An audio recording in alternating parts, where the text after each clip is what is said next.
Muy buenas noches, bienvenidos a En Contexto, aquí en las pantallas de NPI. Les saluda Fito Cabral y esta noche vamos a hablar de un tema que está generando muchísimo interés, mucha polémica, preocupación en algunos casos, optimismo en otros y cambios en general, muchos cambios. La inteligencia artificial.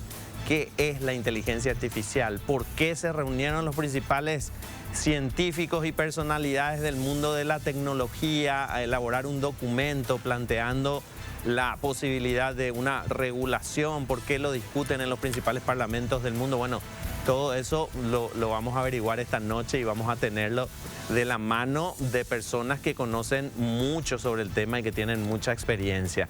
Por eso voy a presentar a quienes nos acompañan esta noche y empiezo por Gloria Ortega, consultora de transformación digital. Ella ocupó y ocupa altísimos cargos en empresas nacionales, multinacionales, aquí, en otros continentes. Primera ingeniera industrial graduada en Paraguay, ¿es correcto? Primera mujer ingeniera industrial, sí, con otras dos compañeras. Ahí está. Bueno, gracias por estar con nosotros, Gloria. Gracias a vos por la invitación. Un placer compartir este espacio contigo y con los demás invitados y con la audiencia. Y lo mejor es que son todos amigos y se conocen, así que voy a presentar al siguiente invitado. Es David Ocampos, viceministro de Tecnología de la Información y la Comunicación del MITIC, ingeniero electrónico. ¿Cómo estás? ¿Cómo te va, David?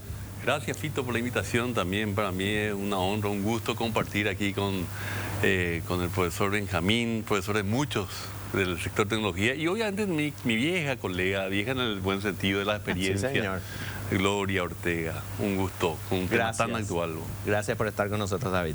Y el profesor Benjamín Barán, doctor en ciencias, ingeniero electrónico, divulgador científico, bueno, una personalidad en el mundo de la ciencia que nos acompaña también esta noche. ¿Qué tal, profesor? ¿Cómo estás? Muy buenas noches, muchas gracias por esta oportunidad de compartir con una mesa tan selecta para un tema tan interesante como es la tecnología de inteligencia artificial y todo lo que eso implica en nuestras vidas. Bueno, yo les aclaro y me declaro aquí ignorante en el tema, así que me van a tener que guiar en esto, porque lo poco que sabemos en el mundo periodístico de la inteligencia artificial, quienes no estamos involucrados en la tecnología, es, digamos, la preocupación que generó en un principio en personalidades del mundo de la tecnología que se reunieron y dijeron, bueno, esto hay que regularlo, y el propio creador de ChatGPT que dice, sí, estamos de acuerdo, hay que poner una regulación a la inteligencia artificial. Pero quiero empezar con esta pregunta: ¿qué es la inteligencia artificial y qué no es inteligencia artificial? Quien quiera empezar,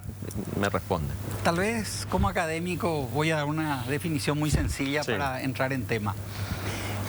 Básicamente la idea de la inteligencia artificial es construir máquinas, sistemas que puedan hacer cosas que hacen los seres inteligentes. Asumiendo que los seres humanos somos inteligentes, la idea es que la inteligencia artificial serían máquinas que pueden hacer cosas que hacemos los seres humanos.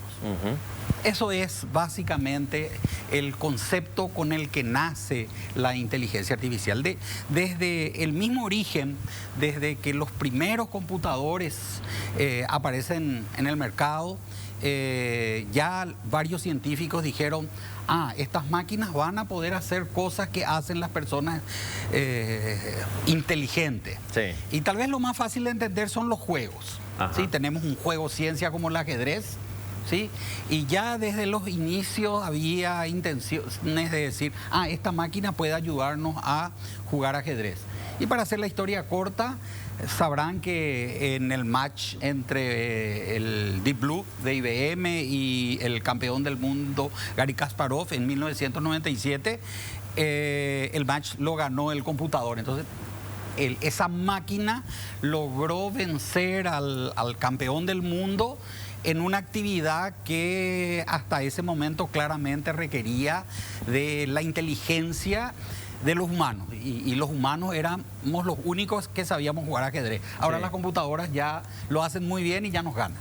Claro, ¿y por qué en estos últimos meses se ha generado, digamos, este boom y esta preocupación, Gloria? Contanos.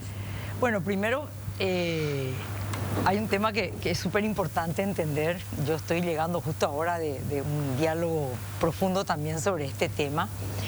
Y es que hace rato hay inteligencia artificial en muchas aplicaciones que la gente no se daba cuenta. El boom tiene que ver con una exposición mediática gigantesca de GPT, pero yo recuerdo ya que en el ámbito de los sistemas financieros, hace como 6 o 7 años se implementaron sistemas de inteligencia artificial para detección de fraudes, sistemas de inteligencia artificial para atención de clientes. Se fueron desarrollando más, las capacidades computacionales también ayudaron, pero la inteligencia artificial está entre nosotros hace mucho, embebida en soluciones y situaciones que agregan valor, sobre todo en el mundo empresarial y gubernamental.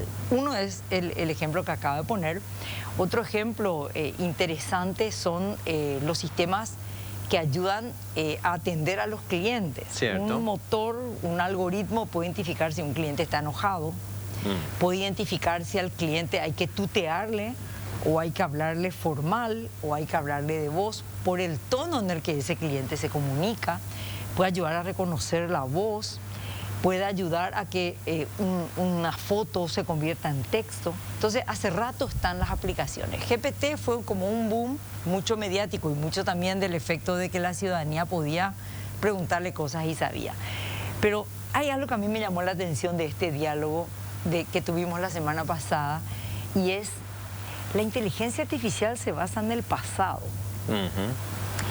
La inteligencia artificial se basa en el pasado. Necesita un input, algo que haya estado antes. Lee el pasado. Sí. Y bueno, y gestiona y hace muchas cosas en base al pasado.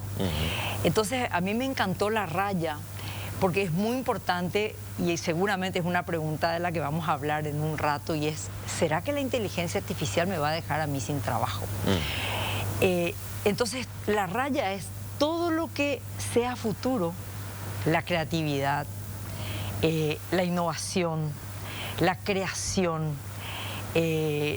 las emociones, lo social, no está incorporado en lo que puede hacer la inteligencia artificial. David, vos estás en el sector de tecnología, información, comunicación, pero desde el gobierno, aunque venís del sector privado y conocés también esto, pero en los gobiernos y en nuestro gobierno actualmente, ¿cómo se evalúa el impacto que pueda tener la inteligencia artificial? Bueno, obviamente en los gobiernos, en primer lugar, ante esta disrupción así, que nos vino con todo en este último año en términos populares. Pero como esto se popularizó y está al alcance de todos, entonces obviamente cualquier gobierno tiene por prioridad plantear en primer lugar un tema normativo y otro tema en políticas de Estado. Cuando hablo de políticas de Estado es hablar de planes. Hace un año, juntos, aquí justamente donde participaron Benja y Gloria, diseñamos un plan nacional de TICs. Y probablemente en esa época estaba en los foros académicos esta cuestión. Tanto que así dio el despliegue y en ese momento, incluso en estas mesas de trabajo, no se planteó concretamente. ¿Y dónde está la política de inteligencia artificial? Porque nos llegó con todo como un tsunami, ¿verdad? Sí. Entonces, este es el momento donde probablemente no es enmendar ese plan ni hacer una versión actualizada o reunirnos para poner un capítulo. No. Los gobiernos están planteando ahora un plan aparte de inteligencia artificial.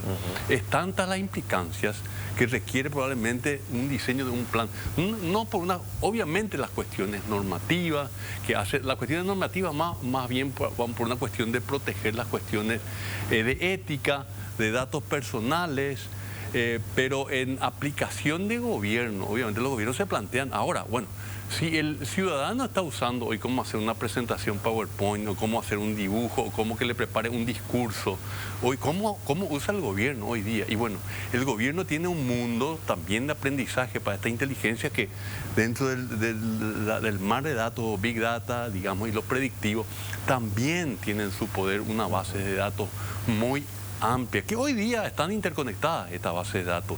Y eso puede tener muchas aplicaciones. No solamente en la planificación, sino en la anticipación, en lo predictivo, en términos de seguridad, saber cuáles son los potenciales lugares donde se necesitan comisarías porque va a ocurrir algo ahí, o focos de infección. Y ni qué decir así como dijo el doctor Barán, si estamos hablando de una suplantación del cerebro humano en términos de raciocinio y lógica, Sí. probablemente, ¿y por qué entonces? Si antes ya está corriendo en peligro la mano de obra poco capacitada, imagínate con esto, Claro. el que atiende, el telefonista, el robot con inteligencia, el gestor de trámites electrónicos, o sea, se pone en juego total el aprendizaje del docente, de cómo plantea un Ministerio de Educación, todo eso. O sea, implica un montón de revisión de cosas y obviamente herramientas que sirven a los políticos, al gobierno, para planificar y anticiparse a las cosas, no solamente a ser más eficientes. Ustedes saben que en el mundo de las noticias malas venden, parece que venden mucho más, pero yo quiero que nos centremos en esta parte, en lo positivo, en los cambios positivos que puede traer la inteligencia artificial. Y ustedes que están empapados en el tema podrán darnos un pantallazo, digamos, en distintas áreas de la actividad humana. ¿Dónde puede impactar positivamente la inteligencia artificial? Nos impacta en toda nuestra vida, todo el tiempo, en forma más consciente o menos consciente. Los que nos dedicamos a la investigación científica encontramos hoy en la inteligencia artificial herramientas importantísimas para hacer desarrollos, para probar ideas, para escribir artículos científicos, para compartir ideas. Yo no me puedo imaginar el mundo de la ciencia actual sin las herramientas maravillosas que nos da la inteligencia artificial. En la docencia, las aplicaciones son innumerables. Vamos a tener que entrar en una discusión.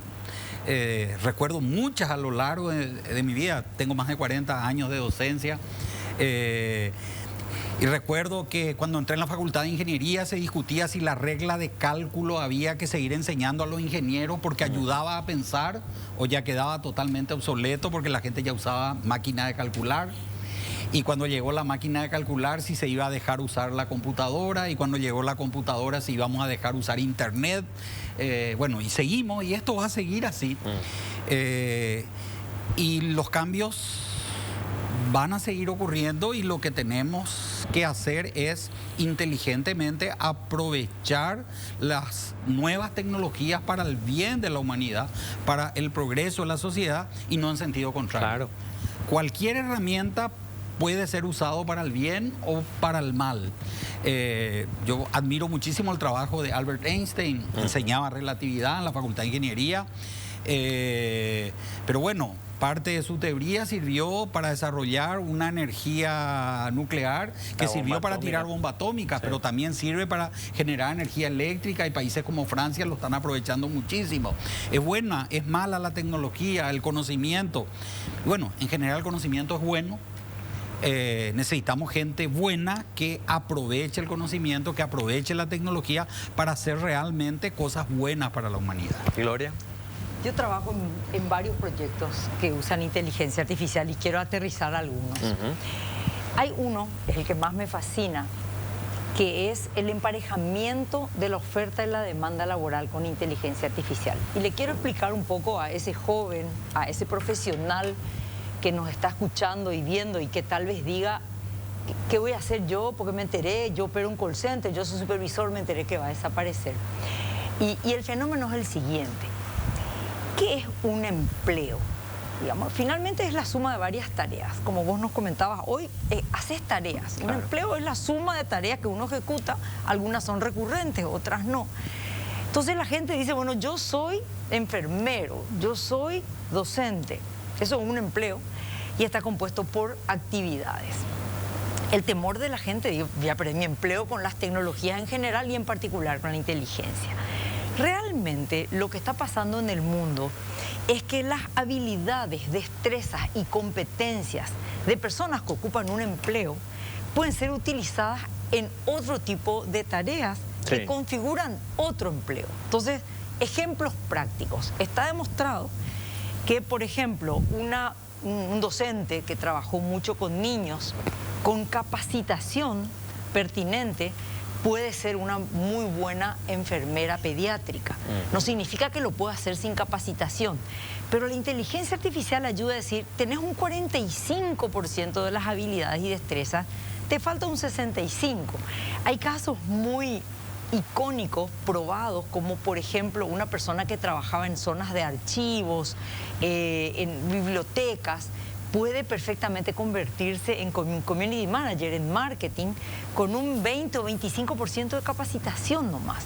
Entonces, la magia de utilizar inteligencia artificial y decir, estas son mis habilidades, estas son mis destrezas, no busca una ocupación, que el sistema me devuelva qué ocupaciones tienen vacancias que yo pueda ocupar, se van a sorprender de los resultados que hoy ya emparejan, no sé, un ex tesorero de un supermercado con un coordinador de logística de un delivery. Claro.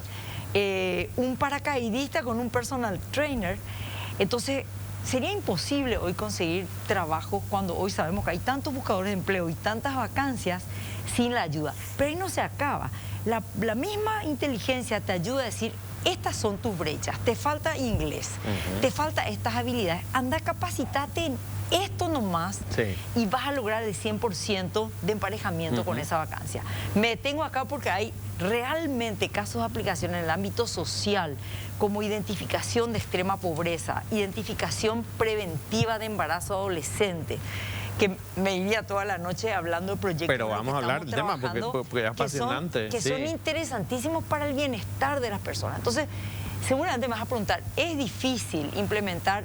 Esa pregunta yo se las traslado a los colegas, pero que el beneficio tomado desde es enorme y yo ya lo siento, tanto en Paraguay como en otros países, es muy grande cuando se toma el lado positivo de la inteligencia. Bueno, y la pregunta es si es difícil implementar, va directo para David.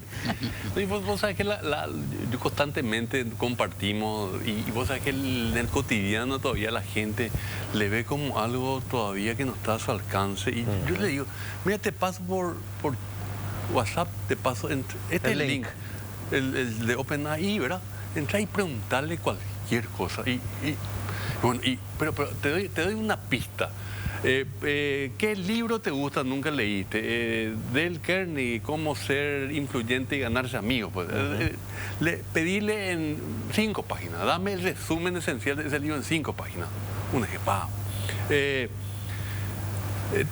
Tener un discurso, Fito, mañana porque tenés que inaugurar un seminario de periodismo de datos o datos abiertos y no estás enterado con el tema, no tenés tiempo, te levantaste tarde, medio que era ahí, y pedirle, dame un discurso, una página para... Y bueno, probablemente no vas a leer como una máquina, vas a resultar aburrido, pero te va a hacer el 80% del trabajo, te va a tocar los tópicos que no podés perder y darle tu contenido humano, como dice Gloria. Hay cosas que todavía, aunque no descartemos que tenga también sensibilidad en el mundo virtual, ¿verdad?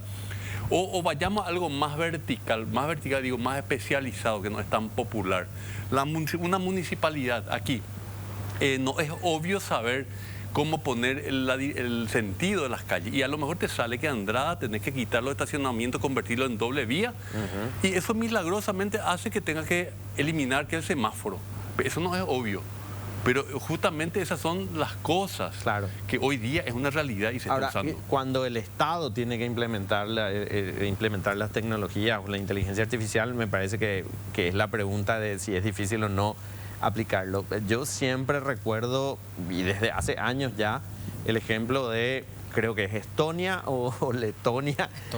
Estonia, el país digital en el que los ciudadanos hacen una sola vez el trámite presencial y a partir de ahí nunca más tienen que ir a ninguna oficina, lo hacen todo desde el celular, de la tablet y pueden gestionar un certificado. Lo está implementando o tratando de implementar Paraguay muy tímidamente con algunos documentos. Claro, los documentos esenciales, y esa es la idea. Para eso se creó el portal paraguay.gov.pi, una vez nomás te registras y a partir de ahí se supone que tienen que ir, se comenzó con los trámites esenciales, certificados, constancias, pero en un lapso X, ahora con la agenda digital, hay presupuesto para financiarle prácticamente para que el 80% de los trámites más demandados estén ahí en línea, no presencial. Pero eso va a ir mucho más allá. Seguramente, ¿para qué lo tenés que gestionar eso? No tenés que, algo que el Estado ya tiene, no te tiene lo que pedir el Estado. Ahí es donde va a entrar inteligencia artificial. Yendo a lo que planteaba Gloria, yo pienso como ciudadano y digo, gestiono acá en el teléfono el certificado de vacunación de mi hija para que pueda viajar. Genial, espectacular. Y desde el punto de vista del funcionario, del trabajador, se plantea esa preocupación. Si yo ya no soy la persona que recibe presencialmente a los ciudadanos que necesitan este trámite, ¿qué va a pasar con mi puesto de trabajo? Se supone que lo que se busca es mejorar la vida de las personas, pero en esa mejoría hay agilidad, hay menos burocracia, hay menos papeles, hay un montón de cuestiones que generan cambios, y los cambios me parece que son los que producen este miedo o esta incertidumbre. ¿Hay que tenerle miedo a la inteligencia artificial o no? No veo ningún motivo para tener miedo si miramos lo que ha pasado a través de la historia, con cada nueva tecnología relevante que ha generado grandes cambios. Cuando llegó la electricidad, el señor ese que prendía las velas en las calles se quedó sin trabajo. Y fue malo que tengamos electricidad, perjudicó a la humanidad. Ciertamente hubieron grandes incendios producidos por la electricidad, pero si analizamos el contexto, la llegada de una tecnología con capacidad de generar grandes cambios como la electricidad, yo diría que fue muy bueno para la humanidad, a pesar de que han habido incendios, a pesar de que el señor que prendía las velas se quedó sin trabajo. Con Internet hemos visto muchísimos cambios. Yo recuerdo que iba al correo a llevar las cartas con las estampillas ahí sobre la calle Alberdi. Sí. Hace mucho que no voy más a llevar una carta con estampilla. No sé si siguen recibiendo cartas con estampilla ahí o no, pero desde que vino Internet mucha gente, me imagino, ya no está haciendo el mismo trabajo. Ahora, fue malo Internet porque le dejó sin trabajo al cartero.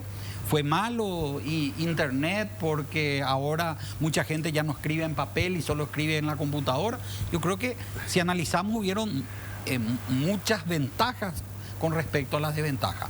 La inteligencia artificial creo que no es una tecnología abismalmente diferente que muchas de estas tecnologías que han traído cambios muy importantes en la humanidad.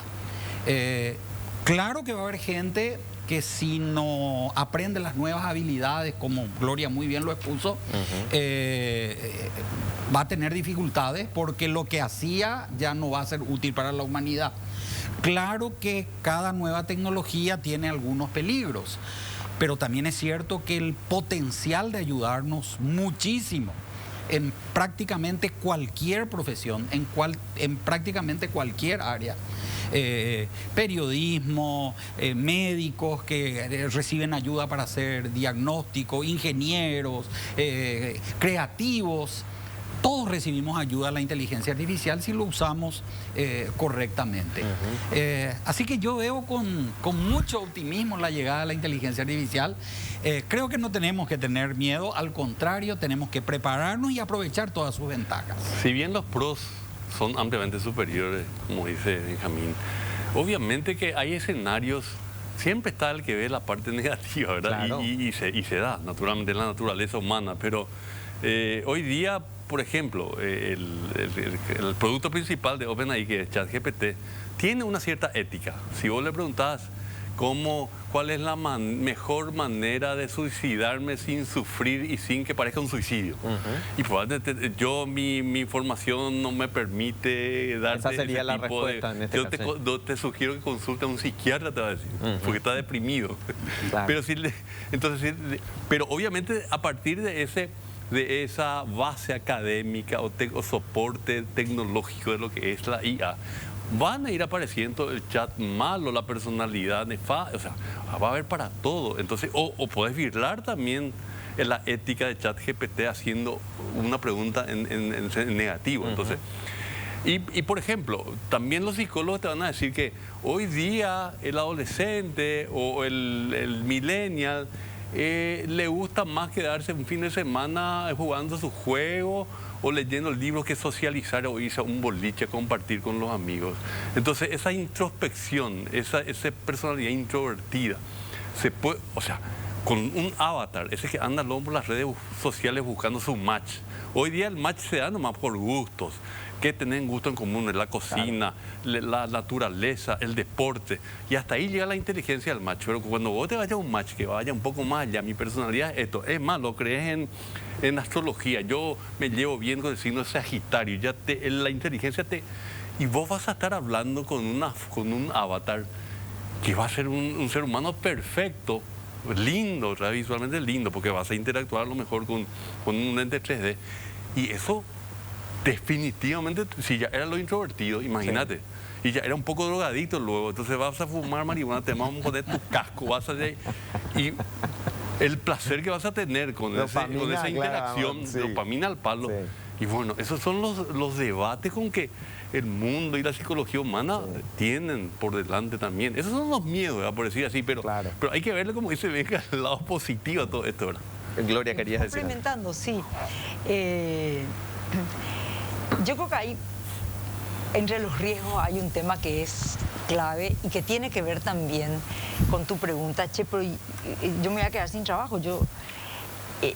¿Ustedes se imaginan la cantidad de nuevos puestos de trabajo que se van creando en las empresas paraguayas?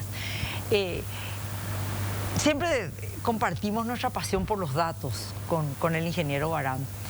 Hoy, en muchas empresas, el famoso gerente de tecnología, a su ladito ya tiene un gerente que se llama gerente de datos y otro gerente que se llama gerente de ventas en canales digitales.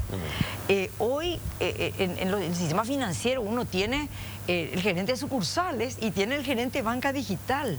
Entonces, no hay que pensar que esto elimina puestos y un poco como decía el ingeniero, no porque vino internet se acabaron, no porque vino el cajero automático se acabó el cajero.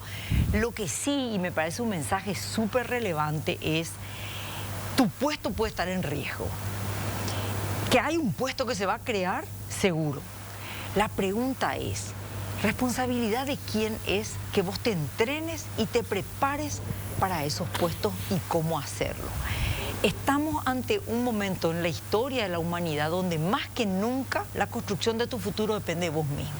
Es muy difícil que un empresario pueda diseñar eso mejor que vos mismo para tu futuro. Entonces la gente me dice muchas veces y me pregunta, bueno, ¿y para dónde voy? Simplemente sé un ciudadano del mundo, está dispuesto a aprender. Se habla ya hoy de la longevidad y se habla del aprendizaje eterno. O sea, del aprendizaje hasta el último día de tu vida, y que eso forma parte no de un ciclo de tu vida, sino de tu vida misma, porque la capacidad de descubrir, de aprender, de explorar, de disfrutar, te van a dar seguro tareas que puedes rentabilizar a través de un empleo, de un emprendimiento. Sí. Entonces, un poco el mensaje es, ¿qué vas a hacer esta noche? ¿Vas a seguir mirando la serie o tal vez decidas que en YouTube gratuitamente decidas adquirir nuevas habilidades para tu futuro? Y un tema más que me parece súper relevante porque nos pasa, cuidado con los sesgos que la inteligencia artificial genera con datos mal alimentados.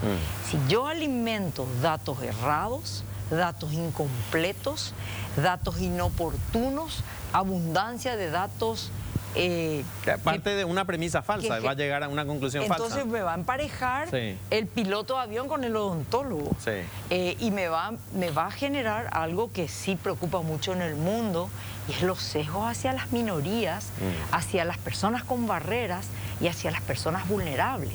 Si yo calculo mal inteligencia artificial y resulta que una persona que salió de una institución carcelaria, un refugiado, y miro sus datos del pasado, es muy probable que la inteligencia artificial termine condenando a un individuo que se merece una oportunidad igual. Entonces, sí hay también en el mundo organizaciones que se están creando que de alguna manera intentan regular o permitir o exigir la certificación antisesgos de los algoritmos, las certificaciones de que nos genere preferencias y de que las normativas de igualdad, de principios de proporcionalidad y respeto se mantengan con la inteligencia artificial. Sí, fue Asimov, me parece, el que planteó las reglas de la robótica en algún momento, y una de ellas era que no tenían que hacer daño al ser humano, ¿verdad? Una de las principales. Vamos a hablar un poco a la vuelta de la pausa también del sistema educativo que tenemos nosotros como base para ver cómo mejorar, digamos, y cómo puede impactar la inteligencia artificial, pero a la vuelta de la pausa. Estamos de vuelta en Contexto, hablando esta noche de la inteligencia artificial, un tema apasionante porque va a tener impacto en todos los ámbitos de nuestras vidas y ya lo está teniendo. Así que estamos con gente que conoce muchísimo del tema. Y antes de ir a la pausa decía, nuestro sistema educativo, el nivel de la calidad educativa que tenemos, las brechas que se generan también dentro de nuestro propio sistema educativo, ¿son una base sólida o generan otra vez una fuente de preocupación al hablar de la implementación de la inteligencia artificial? Empezamos siempre por vos, doctor, porque vos tenés a cargo inteligencia artificial en un evento que nos vas a comentar, así que te toca empezar siempre. Como docente estoy muy de cerca.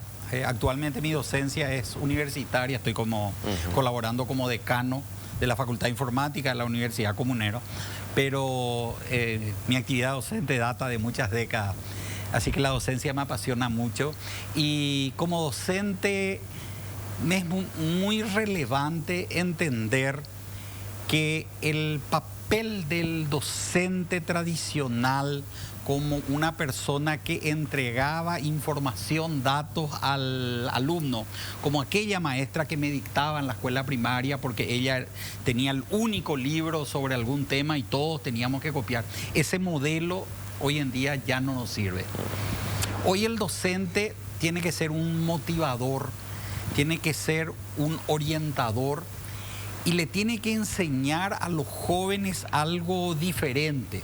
Hoy ya no basta decir esta es la información, porque posiblemente ese alumno tiene acceso a mucho más información que el mismo profesor. Sí. Entonces lo realmente importante no es darle esos datos o esa información, sino enseñarle al alumno, enseñarle al joven cómo diferenciar la seriedad de una información, la veracidad de un dato, el valor científico de un concepto, de una idea, poder entender que hay ciencia y hay pseudociencia, y que esa capacidad de diferenciar las fuentes es sumamente relevante y posiblemente mucho más importante que la información misma. El rol del docente ha cambiado radicalmente hoy en día y ese es un cambio que nos está costando. Y le sumo a eso la dificultad que estamos teniendo de permitir a todos nuestros jóvenes, sobre todo a nivel de los primeros grados de la escuela, a tener un adecuado acceso a la tecnología. Entiendo que todavía no hay internet en todas las escuelas del país, cada vez estamos más cerca, pero no hay todavía internet en todas las escuelas del país. Y así nos falta tecnología mínima para lo que esperamos esos jóvenes puedan hacer y para que tengan las habilidades adecuadas para vivir en un mundo cada vez más digital. Sí. Algo que mencionó Gloria y que quiero enfatizar porque me gustó mucho su concepto, es eso de que el mundo está cambiando muchísimo, yo diría más rápido que nunca antes. No habíamos visto en la historia de la humanidad cambios tan rápidos, sí, como los que estamos viendo ahora. Así que la durabilidad de un conocimiento, sobre todo de una práctica, es muy corta. Entonces, lo que importa en realidad es la capacidad de aprender nuevas habilidades a partir de los conocimientos previos que tengo. Yo enseño redes de computadoras en la universidad, es la materia que enseño. Y yo miro el libro con el que enseñábamos en el año, cuando empezamos a enseñar, era todavía la década del 80, y prácticamente de todo lo que tiene ese libro como técnica, nada sirve hoy en día. Lo único que sirve y que se mantiene a través de todos los años y que en la nueva versión todavía seguimos usando son los teoremas. Las demostraciones de los conceptos básicos de cómo se construye una nueva tecnología, cómo se hace telecomunicaciones, qué significa información, cómo se transmite la información. Esos conceptos básicos se mantuvieron a través de muchas ediciones del libro. Ahora, aprender que con Control Alt Delete yo logro que el sistema Windows haga tal o cual cosa, es algo que sirve, claro, sirve mucho en ese momento, pero con la nueva tecnología deja de ser de utilidad. En el celular ya no tenemos más Control Alt Delete. El principio de obsolescencia, que no está solamente destinado a las máquinas, sino también al conocimiento, en este caso, está más vigente que nunca. Y a una velocidad muy rápida. Hay estudios que muestran que la tendencia de duplicación del conocimiento, que más o menos una medida aproximada de cuánto dura básicamente algo hasta que se vuelve obsoleto, un conocimiento hasta que se vuelve paradigma. Antiguamente, en la Edad Media, podía ser de 50, 100 años. El zapatero le podía enseñar a su hijo a arreglar zapatos y él podía seguir viviendo como zapatero arreglando los zapatos como le enseñó su papá. Hoy en día, si yo le enseño a usar la última versión de Windows a mi hijo, seguramente de aquí a 2 años va a salir una nueva versión y ya va a tener que aprender algo nuevo, ¿sí? Cada año, cada 2 años cambiamos el celular y tenemos que aprender a usar de nuevo. O sea, el tiempo que vale un conocimiento técnico es muy bajo. Los grandes principios de la ciencia, los teoremas, las leyes de la física, eso se mantiene, eso claramente es algo muy importante que tenemos que seguir enseñando. Así que el mundo está cambiando mucho, la educación está cambiando mucho, el rol del profesor está cambiando mucho. La importancia de la presencialidad está cambiando mucho. Hoy, cada vez más, tanto alumnos como profesores piden un razonable porcentaje de clases virtuales. Así que estamos en un momento de grandes cambios y tenemos que animarnos a asumir la responsabilidad de realizar esos cambios y de cambiar nuestro modelo educativo y de adaptarnos a esta tecnología que está llegando al alcance de la mano de la mayor parte de la población. Ojalá que para toda la población haya posibilidad de llegar a internet, a usar ChatGPT, a teléfonos celulares, etcétera. Pero gran parte de la población ya tiene acceso a todo esto. Entonces, llegó la hora de cambiar y de incorporar todas estas herramientas en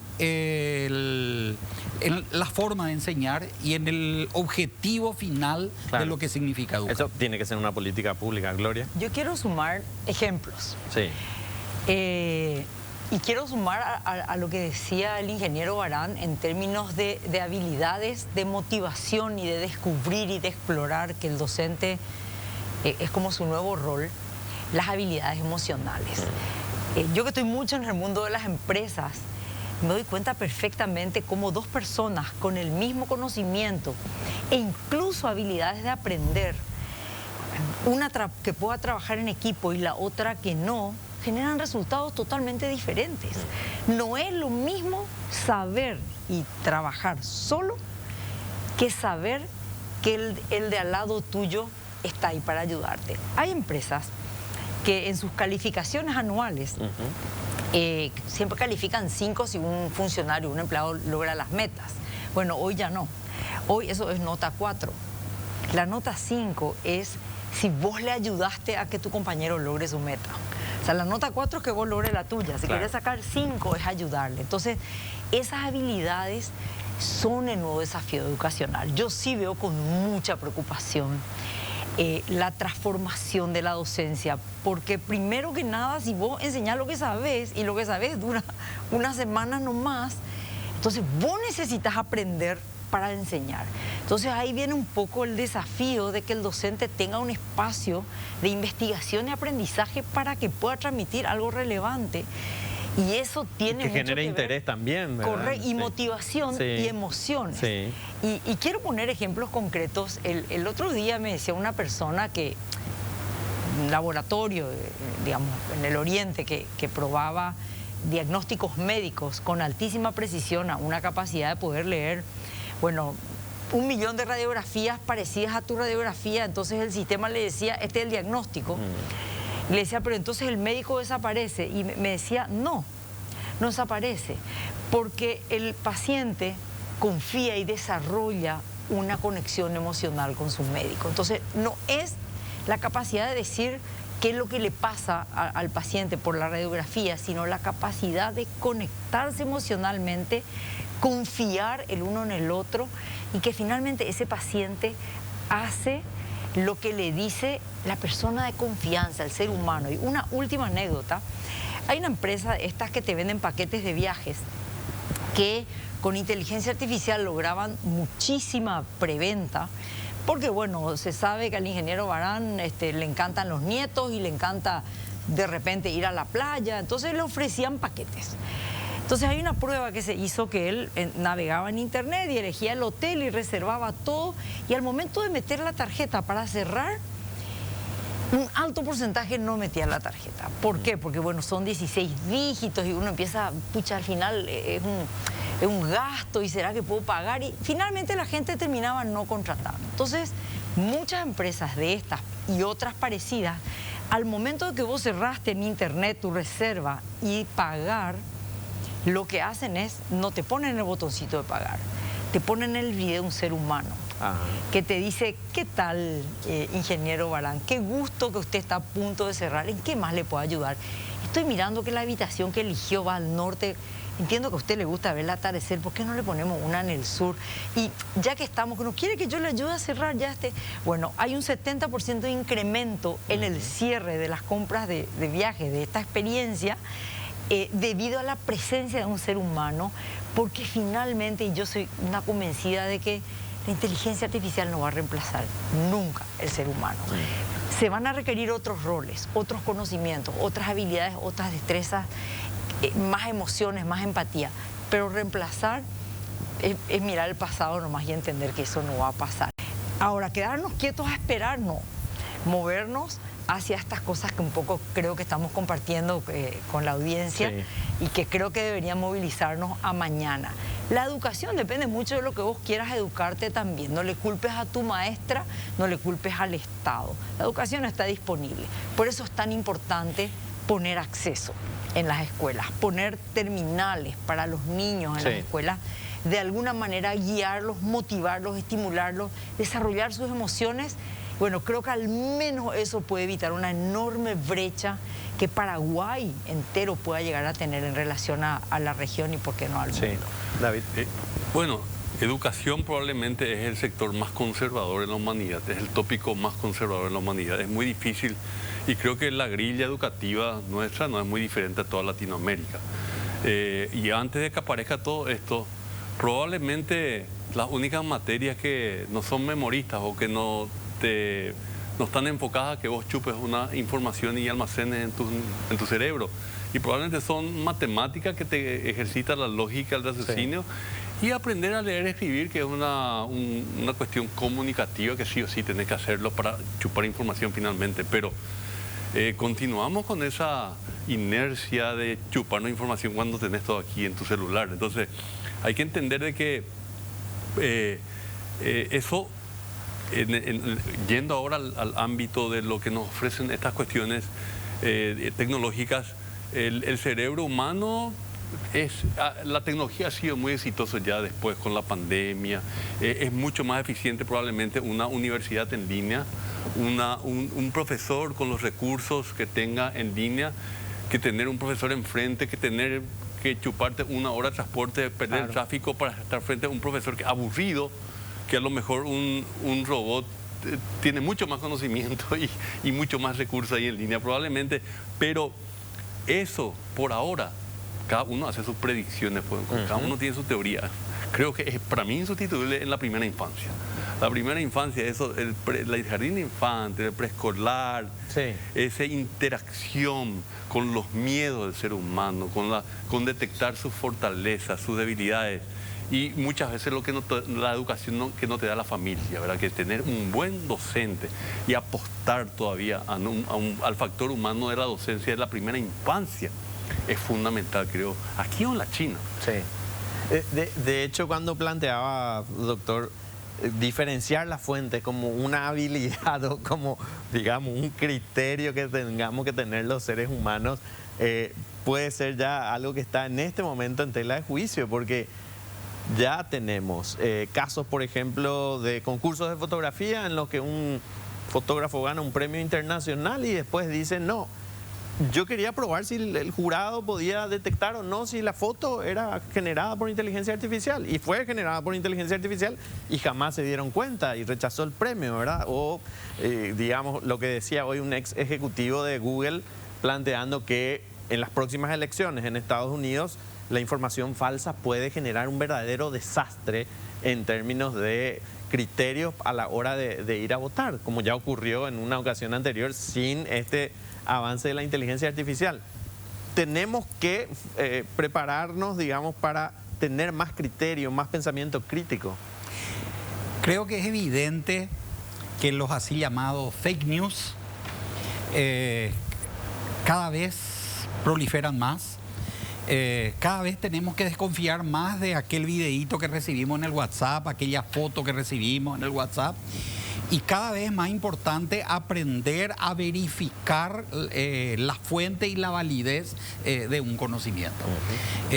Los que tenemos una formación científica estamos acostumbrados, por ejemplo, a la literatura que pasa por un sistema de revisión de pares, el peer review. Sí. Y no es lo mismo un artículo que pasó por un sistema de revisión de pares estricto, que pasó por un control de calidad, que lo que yo escribo en mi página web, aunque le ponga cara de artículo científico y le ponga fotos y números para que parezca un artículo científico, pero no pasó por el proceso de control de calidad, no tiene ese control de calidad. En el mundo de la ciencia hay un montón de casos. Hasta en el mundo de la ciencia a veces hay fake news, hay casos de científicos que publicaron un artículo con un dato que no era muy cierto, le fue bien, entonces comenzaron a mentir un poco más y se entusiasmaron con eso. Pero ¿cuál es la diferencia?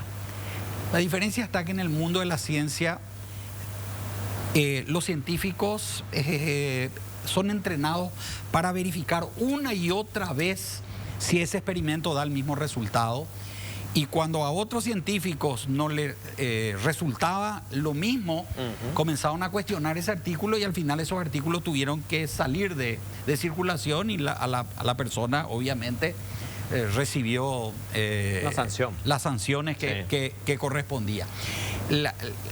La ciencia también se equivoca, la ciencia también puede cometer errores.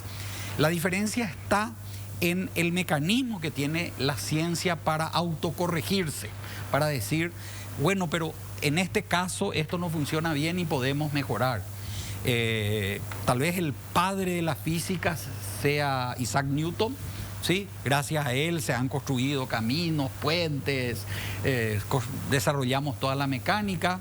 Pero bueno, allá por el año 1905, un jovencito de 20 y pico de años, Albert Einstein, dijo, no tenía razón, acá hubo un error, y desarrolló la teoría de la relatividad.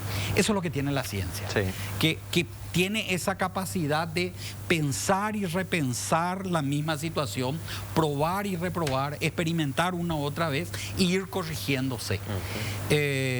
Ahora, todos deberíamos aprender de alguna manera a entender cómo se hace ese proceso de validar una fuente, de validar el origen de un dato, de recurrir a los datos originales y no los datos ya sesgados, claro, limpios para que indiquen lo que queremos que indiquen. Y hoy esa es una habilidad prácticamente imprescindible, iría al extremo de decir, inclusive para que podamos sostener un sistema democrático, porque si la gente no sabe diferenciar una noticia falsa de una noticia real y verificable, va a ser muy fácilmente manipulable con noticias falsas, y entonces las elecciones se va a tratar de quién tiene el mejor motor de generador de informaciones falsas. Claro, sí, claro. Sí.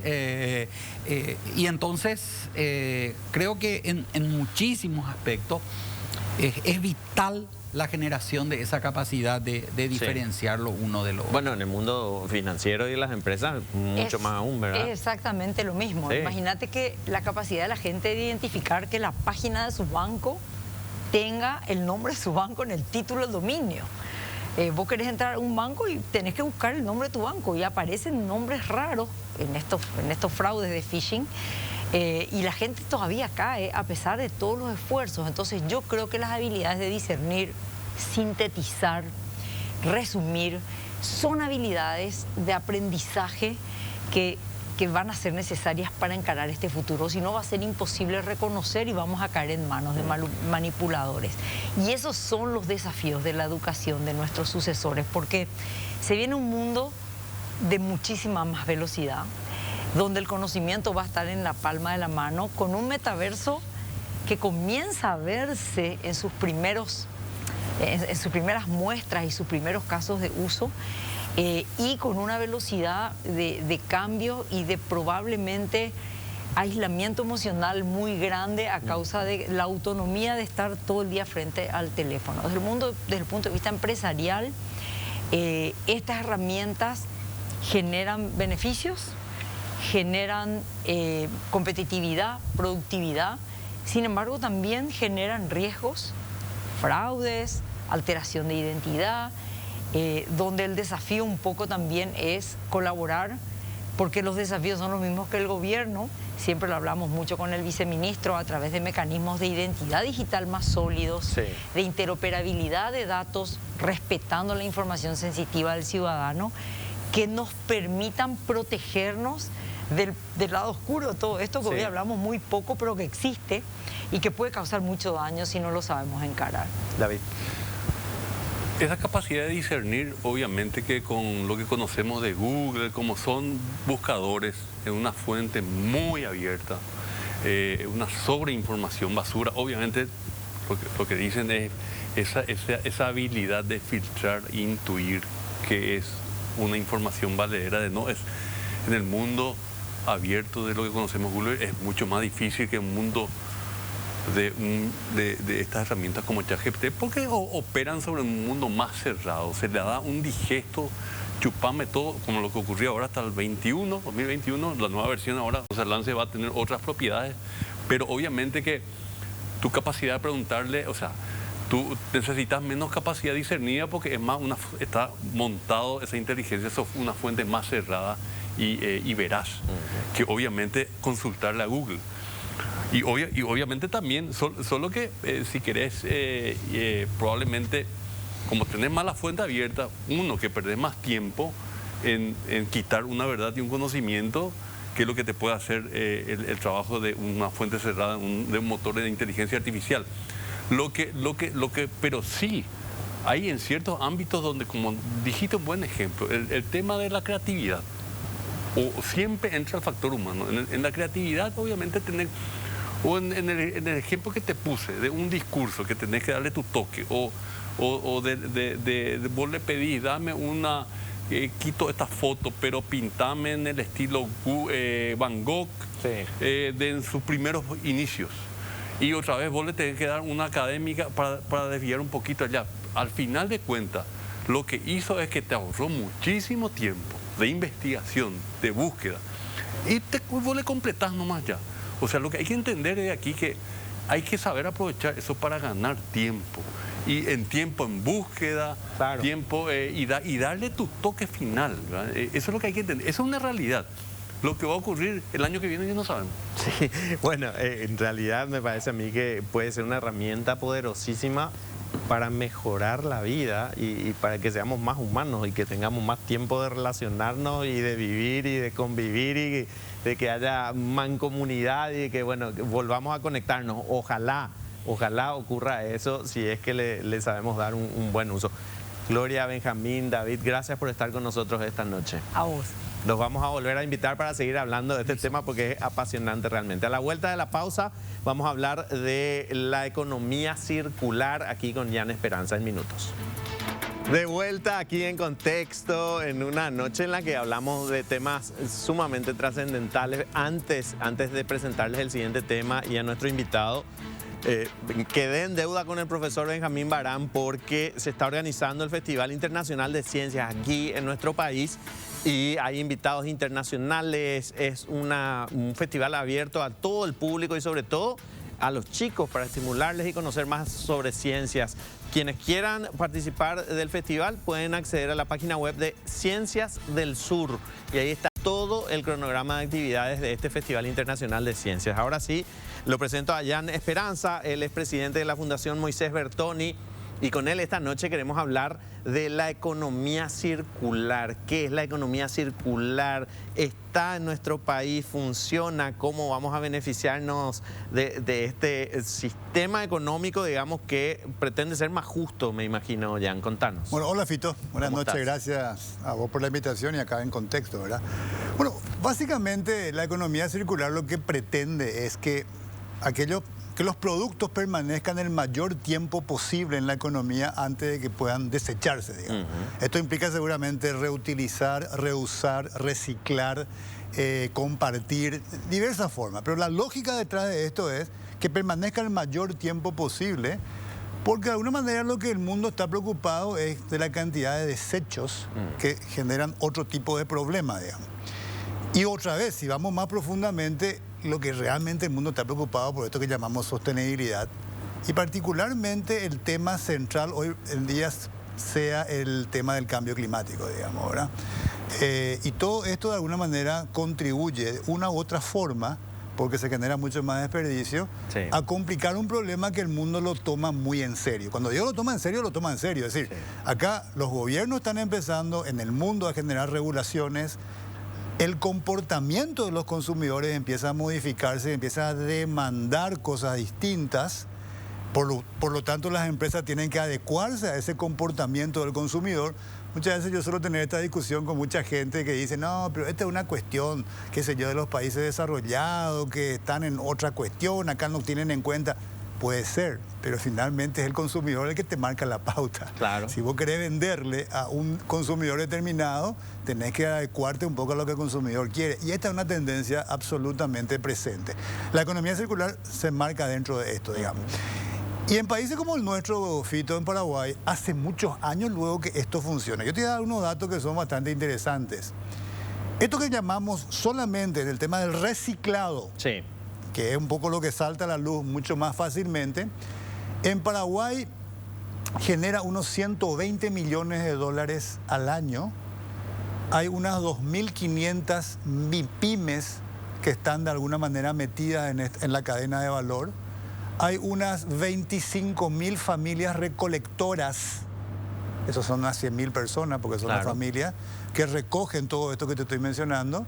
Y esto significa unas 180.000 toneladas de productos que, al ser recogidos por estas personas, se reciclan, digamos, y generan estos 120 millones de dólares. Es decir, esto está bastante consolidado, si querés, y existe con mucha fuerza. Fíjate, esto, por ejemplo, que es un envase PET. Sí. En Paraguay la tasa de recuperación de esto está alrededor del 60-65%. Altísimo. Altísimo. Esto es, en la región es el mayor y a nivel incluso internacional es una tasa bastante alta. Esto hoy en día tiene un valor que orilla los $500 la tonelada. ¿Qué se hace de esto? Varias cosas, qué sé yo, histórica. Esto se recupera, ese punto, esta cifra que te di, significa más o menos 1.200.000 envases por día que se están recuperando y que haya industrias que convierten eso en otro producto. Sí. Fíjate, esto por ejemplo se hacía lo que se llaman los flakes, sí, y esto se exportaba para la fabricación, unas tiritas. Sí. Por supuesto que hay un proceso de lavado, de estrujado, sí, y qué sé yo. Y esto se exportaba anteriormente para la producción de alfombras de los vehículos, también para la industria textil, pero hoy se están fabricando ya de vuelta acá envases, botellas, porque hay una empresa muy importante que hace un compromiso con sus consumidores a nivel global que dice el 100% de mis envases para el 2030 va a provenir de resina reciclada. Esto se va a convertir de vuelta en botella. Entonces, fíjate el movimiento. Cuando una compañía como esa hace esta promesa obviamente te moviliza todo. Ya estaba luego funcionando un mercado, Sí. pero ahora queremos llegar del 60 al 65, queremos llegar del 70 al 80%. Y hay todo un movimiento. Y estoy hablando no solamente del PET, qué sé yo, aluminio tiene $1.300 a la tonelada. Ese se recupera un 95% por ahí. Cobre, $4.000 a la tonelada. Ese se recupera casi el 100%. Y así podemos seguir, digamos, polietileno de alta Ahí no densidad. tiene nada que ver los que roban cable para vender el cobre, no están haciendo la recuperación. No están haciendo la recuperación, están rodando, pero sí, obviamente cuando hay tenés un valor, precio, claro, un valor muy importante. claro. Y en el mundo esto está ocurriendo, Fito. Hoy justamente estábamos visitando una empresa que me estaba comentando, acero, en los Estados Unidos esto, que ya el 100% es acero, digamos, reciclado, recuperado, y además carbono neutral. Es decir, son tendencias muy fuertes. Pero me imagino que esto tiene como base de este sistema económico entender que la Tierra tiene recursos finitos, o sea, que en algún momento se van a acabar y que no puede plantearse un modelo extractivo permanentemente porque hay un límite. Mira, 1968, un think tank, se llama el Club de Roma, en preparación a lo que fue la primera conferencia mundial sobre el medio ambiente humano, que fue en el 72. Ellos hicieron un estudio, contrataron un estudio donde estuvo involucrado MIT y varias otras universidades a nivel internacional, y se llamó el estudio Los límites al crecimiento, que es exactamente lo que vos estás planteando. Que la lógica de que yo puedo extraer eternamente tiene un límite, digamos. Claro que en el 68 todavía esto era algo muy teórico. Claro. Bueno, lo que pasa es que 50 y algo años después, claramente hoy el mundo ya está entendiendo mucho mejor eso. Empezamos a tener determinado tipo de fenómenos. La ciencia nos da mucho más datos. Repito, el tema del cambio climático sin duda el más movilizador, digamos, ¿verdad? Entonces, 50 años después, eso que se planteaba de manera teórica, hoy lo entendemos, es realmente así, digamos. Fíjate, no sé, en Estados Unidos casi un 80% de la población tiene vehículos. En China eso apenas llega al, creo que 7-8%. No habría materiales suficientes si el 80% claro, de los chinos también tuviese que tener automóviles. Sí. Entonces ya eso implica pensar otro tipo de modelo de desarrollo. Bueno, ¿cómo entonces nos vamos a movilizar? Porque el punto central del automóvil es la movilidad.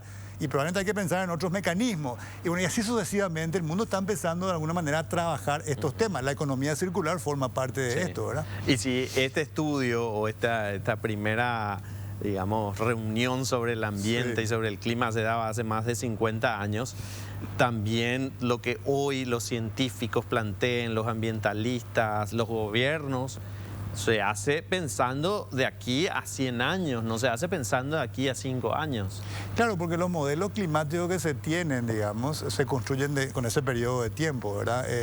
Y un poco lo que te dicen los científicos es, si nosotros continuamos de la manera actual, particularmente cargándole a la atmósfera de gases de efecto invernadero, bueno, en el 2050 tendremos este tipo de probabilidad de problema, en el 2100 tendremos este tipo de probabilidad de problema. Obviamente nada no es exacto, pero la tendencia es muy clara, digamos. Y esto ya tiene prácticamente, porque mucha gente me dice, no, pero hay gente que niega que esto sea cierto y hay científicos. Y capaz que haya, pero la abrumadora mayoría a nivel global tiene un acuerdo, digamos, y el mundo se está movilizando en ese sentido, ¿verdad? El mundo, la sociedad, en todos lados se están movilizando en ese sentido. Entonces, claramente no te puedes quedar tampoco por fuera de eso, ¿verdad? Al contrario, hay que empezar a ver cómo aprovechamos oportunidades. Hoy el tema de economía circular, particularmente, te dije, 120 millones de dólares. Tiene un impacto social muy importante cuando hablamos de 25.000 recolectores. Impactos que pueden de alguna manera ser incluso más positivos si nuestro comportamiento también empieza a ser diferente. Te explico algo, por ejemplo. Si yo en mi casa pongo toda la basura mezclada y lo saco afuera, bueno, dos opciones. Viene el camión de basura y lo lleva a un vertedero, digamos, municipal. O viene un recolector. Y como está todo mezclado, ese recolector probablemente levante en su carrito o vaya a un lugar más tranquilo porque no quiere ahí sacar frente a la casa porque alguien le va a retar. Y ahí lo que le sirve para reciclado, dentro de este mercado tan importante que te mencioné, lo guarda y el resto lo tira. ¿Qué pasa si yo, familia, ya separo antes?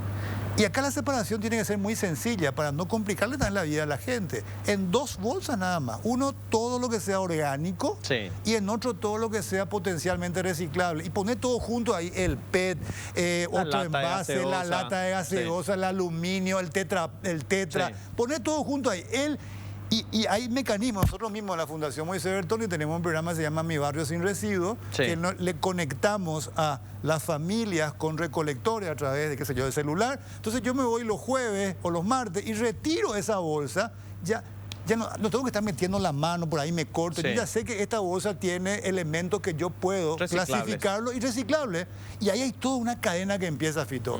Yo te decía, hay 2.500 MIPYMES, son centros de acopio que reciben eso, le vuelven a reclasificar, muchas veces se prensa y eso finalmente llega a estas industrias. Entonces, hay una cadena que funciona. Si el comportamiento nuestro puede ayudar a que esto funcione mejor, vos le estás beneficiando directamente a esta gente que va a tener mayor rapidez en recoger, que no se va a cortar, que va a hacer un trabajo finalmente más digno, ¿verdad?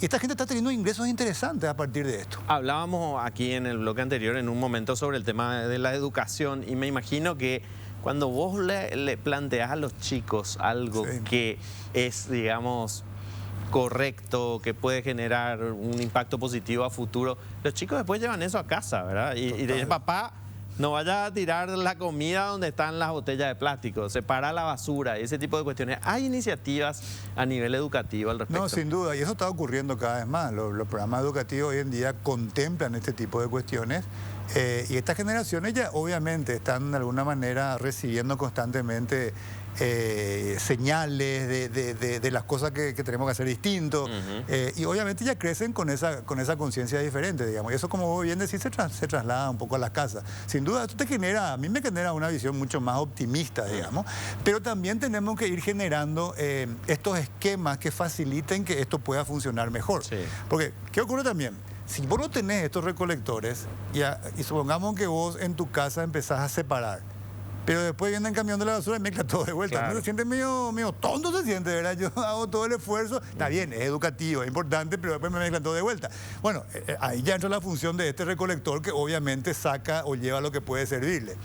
Porque tampoco muchas veces, sí, hay también recolectores de repente en Cateura, digamos, bueno, ahora Cateura ya está sin funcionar, Sí. pero ahí hay gente que se iba de vuelta, pero si podemos facilitar toda la cadena de valor, Vida repito, más digna también, exacto, esto tiene un impacto social, tiene un impacto ambiental, menos residuos, y tiene un impacto económico. Y de eso luego se trata la sostenibilidad.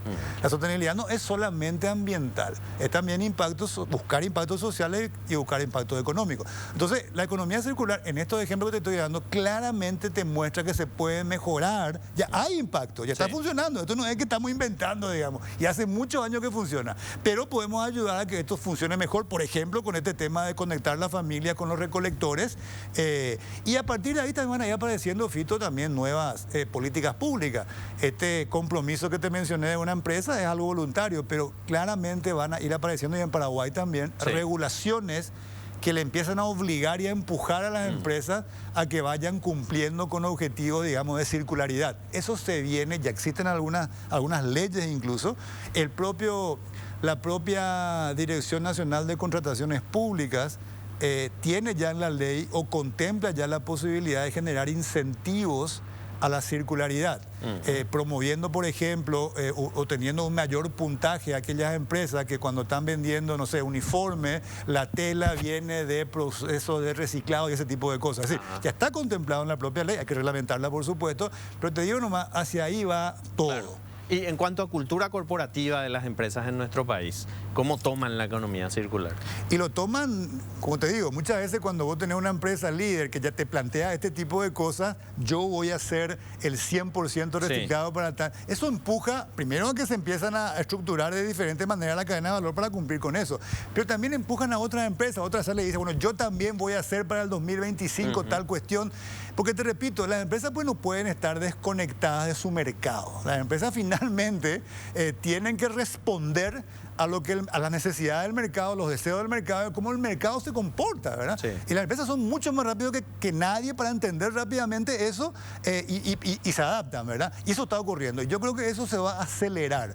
Muchas veces dicen, no, pero esto ocurre mucho en los países desarrollados, esto ocurre en Europa, esto ocurre en Estados Unidos. Es cierto, ahí empieza con más fuerza, pero si hay algo que está ocurriendo en este mundo es que rápidamente se aceleran todos estos procesos y vos que sin darte cuenta, vos te das cuenta, es decir, sin darte cuenta empiezan los mercados a comportarse de esa manera y aquellos que se hayan adaptado más rápido siempre tienen ventaja competitiva, digamos. Entonces, eso está ocurriendo y eso se va a profundizar sin duda. Acá no estamos hablando de una cuestión de costumbres foráneas que pretenden dañar y ese tipo de cuestiones, sino que estamos hablando de hacia dónde va el mundo. Totalmente, y finalmente te repito, son comportamientos del propio consumidor. Claro que hay que entender la lógica que está detrás. Yo creo que esa lógica que está detrás es una lógica absolutamente basada en ciencia. Sí. Yo creo que hay suficiente evidencia científica y una mayoría científica que te dice, tenemos un problema como humanidad llamado cambio climático y tenemos que empezar a trabajar de manera distinta. Mira, un dato que yo suelo compartir con los amigos, digamos, es en Europa, casi el 90% de los jóvenes de 18 a 25 años consideran que su principal problema en la vida es el tema del cambio climático. Sí. Y casi el 48% del total de la población europea. Cuando vos tenés ese grado de preocupación en un amplio sector de la población, obviamente eso empuja a que la política, a que las regulaciones y a que el comportamiento de las empresas vayan en esa dirección. Y vos te das cuenta en Europa, las políticas climáticas en Europa no importa tanto que sean de derecha, de izquierda, socialdemocracia, demócrata cristiano, de alguna manera eso como que ya no se discute tanto. Sí, me dicen, no, pero ahora fíjate que con el problema del gas, de la guerra de Ucrania-Rusia, falta gas y volvieron a abrir los reactores nucleares. Puede ser que momentáneamente lo hagan, pero claro, la tendencia es muy clara, porque hay una mayoría muy grande de ciudadanos que demandan eso y los políticos van a tener que adaptarse y las empresas tienen que adaptar también. Yo creo que es positivo, porque sí, estamos hablando de cosas que de alguna manera atacan el problema central que estoy diciendo que es el tema de la sostenibilidad. Bueno, nos quedan 2 minutos ya, un mensaje final respecto al tema de la economía circular. Yo creo que es importante que entendamos cómo nosotros también podemos contribuir a ser parte de la solución, porque muchas veces el problema cuando creemos que esto es algo muy grande, que está bien, ya entiendo que hay un problema, pero yo no puedo hacer nada, uno siente que, bueno, que está desconectado del tema. Acá hay cosas concretas que se pueden hacer, como el ejemplo que estaba mencionando, digamos. Hay programas que te permiten, por ejemplo, sumarte a la posibilidad tan sencilla como es separar tu basura en orgánico y en algo que se pueda reciclar y conectarte con un recolector. Vos estás mejorando su calidad de vida, estás teniendo un impacto, también mejorando el ambiente. Es un tema educativo en sí, el tema de poder separar. Entonces ahí uno ya siente que puede también ser parte de algo, digamos, y no como algo súper grande que te hablan ahí los ambientalistas y no sé quiénes y no sé cómo voy a entrarle. Sí. Entonces el mensaje es conectarse con estas pequeñas cosas que son bien concretas, pero que te generan impactos también reales y se puede medir y se puede contabilizar y está ya ocurriendo. Ayudemos a mejorar que esto que genera incluso mejores impactos sociales, por ejemplo. Jan, gracias por estar con nosotros esta noche. Gracias, Fito. Hoy hablamos de inteligencia artificial, hablamos de economía circular y en realidad hablamos de hacia dónde va el mundo y también cómo mejorar la calidad de vida nuestra y la de nuestros hijos. Nosotros nos vamos a reencontrar aquí la próxima semana en Contexto. Mañana va a estar con ustedes Estela Ruiz Díaz. Buenas noches.